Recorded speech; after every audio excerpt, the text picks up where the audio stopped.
চারদিকে থই থই পানি, যেন আস্ত এক জলবন্দী নরক। চোখের সামনেই ভাসছে ঘরবাড়ি, একটু বিশুদ্ধ পানি আর খাবারের জন্য চলছে বুক ফাটা হাহাকার।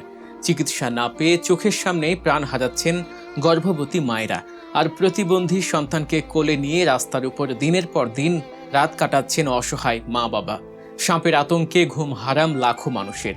এ কোনো সিনেমার গল্প নয়। টানা বৃষ্টি আর পাহাড়ি ঢলে সৃষ্ট বন্যায় চট্টগ্রাম, সিলেট, বান্দরবান আর রাঙামাটির বিস্তীর্ণ জনপদের এক ভয়ঙ্কর বাস্তবতা।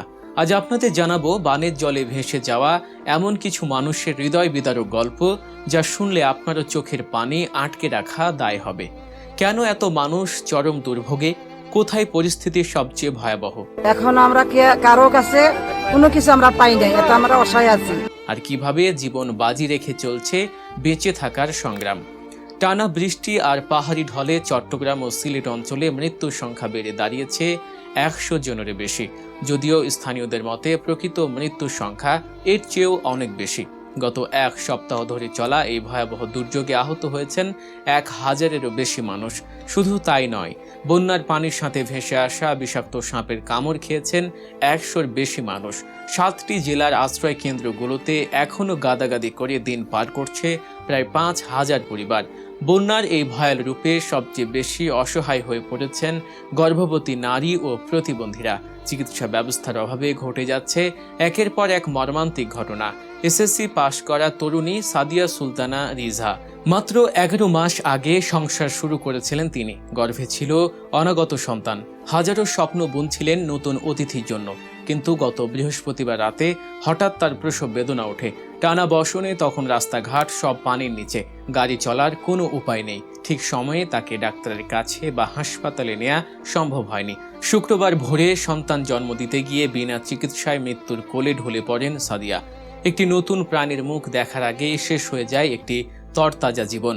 একই জেলার বাঁশখালী উপজেলার সোনাগড়ি ইউনিয়নের বক্সির হামিদ এলাকার আরেক চিত্র আরও ভয়াবহ। টিনশেড ঘরের এক কোণে কাদার মধ্যে বসে কাঁদছেন মা খালেদা বেগম। পাশে নির্বাক বাবা রেজাউল করিম মমতাজ। বন্যার পানিতে তলিয়ে গেছে তাদের এলাকা। এই দম্পতির প্রথম আদরের মেয়েটিকে তারা বাঁচাতে পারেননি এই বন্যার কারণেই, কিন্তু এবার তারা বদ্ধপরিকর ছিলেন।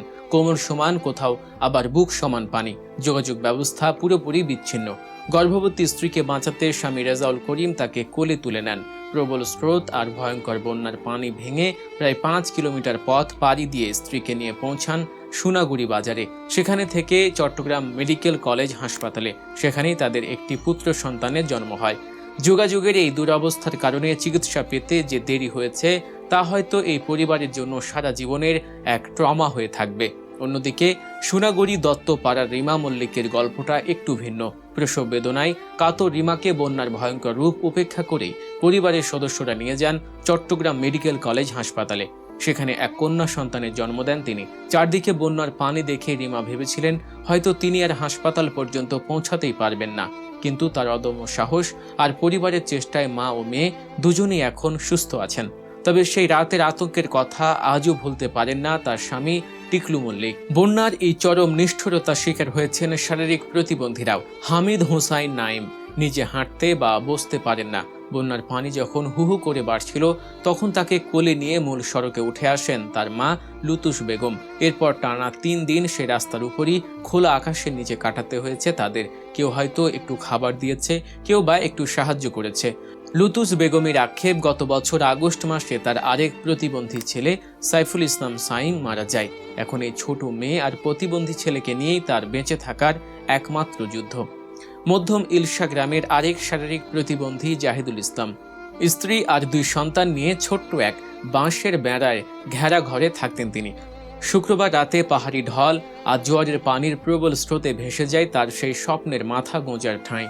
পরিবার নিয়ে তিনি এখন আশ্রয় কেন্দ্রে, কিন্তু সেখানেও আরেক যুদ্ধ। শারীরিক প্রতিবন্ধকতার কারণে ত্রাণবাহী গাড়ি এলে ভিড় ঠেলে তিনি এক প্যাকেট ত্রাণও নিতে পারেন না। গত এক সপ্তাহে তার কপালে জুটেছে মাত্র 2 প্যাকেট বিস্কুট, কিছু মুড়ি, স্যালাইন আর পানি। তার একটাই চাওয়া, ভেসে যাওয়া ঘরটা যেন আবার কেউ তুলে দেয়। জেলা প্রশাসনের তথ্য বিশ্লেষণ করলে বন্যার ভয়াবহতার এক বিশাল চিত্র ফুটে ওঠে। চট্টগ্রামের 16টি উপজেলা এবং মহানগরীর 176টি ইউনিয়ন ও পৌরসভা পুরোপুরি বন্যা কবলিত। পানিবন্দী হয়ে পড়েছে প্রায় 1,89,000 পরিবার। ক্ষতিগ্রস্ত মানুষের সংখ্যা প্রায় 9 লাখ ছুঁয়েছে। এর মধ্যে বাঁশখালীতেই ভেঙে পড়েছে অন্তত 30,000 মাটির ঘর। কৃষির বীজতলা, আউশ ধান, পুকুরের মাছ ও অন্যান্য ফসলের ক্ষতি মিলিয়ে শুধু বাঁশখালীতে প্রায় অর্ধশত কোটি টাকার ক্ষতি হয়েছে বলে ধারণা করা হচ্ছে। বন্যার পানির কারণে স্বাস্থ্য ঝুঁকির পাশাপাশি যোগ হয়েছে সাপের ভয়ঙ্কর উপদ্রব। চট্টগ্রামের সিভিল সার্জনের দেওয়া তথ্য মতে জেলা জুড়ে হাসপাতালে চিকিৎসা নেওয়া 90 জনের মধ্যে 95 জনই এসেছেন সাপের কামড়ের শিকার হয়ে। সবচেয়ে বেশি সাপে কাটা রোগী পাওয়া গেছে পটিয়া ও বোয়ালখালীতে। এছাড়া পাহাড় ধস, দেয়াল ধস ও অন্যান্য দুর্ঘটনায় আহত হয়েছেন আরও অনেকে।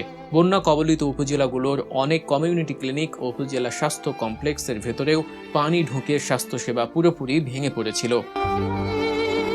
অন্যদিকে বান্দরবান জেলার বন্যা পরিস্থিতির কিছুটা উন্নতি হলেও মানুষের দুর্ভোগ কমেনি।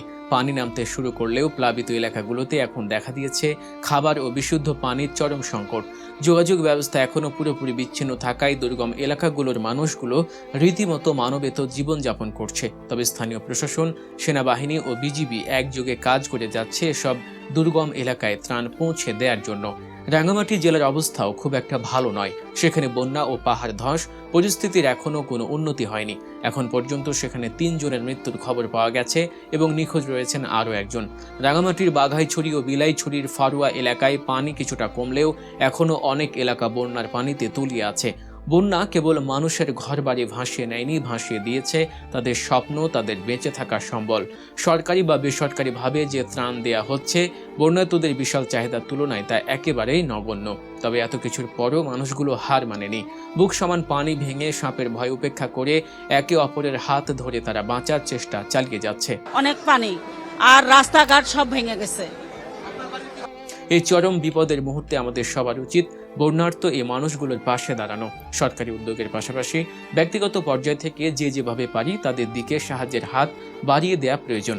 আমরা দোয়া করি এই ভয়ঙ্কর পরিস্থিতি খুব দ্রুত কেটে যাক এবং মানুষগুলো যেন আবারও তাদের স্বাভাবিক জীবনে ফিরে আসতে পারে। দর্শক, বন্যা ও দুর্যোগের এমন সব বাস্তব চিত্র এবং বিশ্লেষণধর্মী সংবাদ নিয়মিত পেতে আমাদের চ্যানেল গল্প নিউজ সাবস্ক্রাইব করে বেল আইকনে ক্লিক করে রাখুন। আপনার একটি সাবস্ক্রিপশন আমাদের এমন আরও সত্য ঘটনা আপনাদের সামনে তুলে ধরতে উৎসাহিত করবে। দেখা হচ্ছে পরবর্তী ভিডিওতে। আল্লাহ হাফেজ।